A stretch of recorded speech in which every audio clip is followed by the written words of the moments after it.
parto na nawala si Lolo.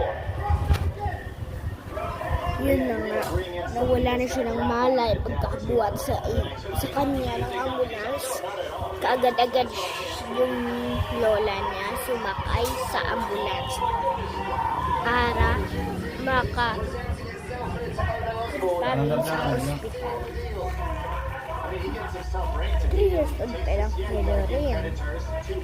Bumili sana yung flowers. Kasi gusto niya ng flowers. Ngayon na lang na first time na nakita. Yun na nga. May bata na lumapit sa kanya doon. Hindi siya nadulas lang o nag-jump.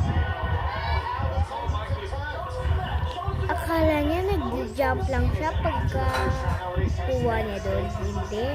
May bata na inulong si Lorin. Sabi ni Lorin doon, alam mo, kita ko nag-jump, Mami! Yun na yung last say niya. Pero yung kapagbalaghan, kala niya siya yung nagtalon sa sarili niya. May bata sa likod niya na tinulak siya. Yung bata na yun ay killer. Yun ang sinasabi nila na pumakatay daw yan ng tao sa balita.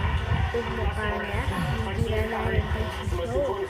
Kasi, pag hindi nyo kaya, baka makabagalaghan lang kayo. Hindi nyo makaya, hindi nyo totoo. Ingat kayo. Bye-bye. Ang nanay mo si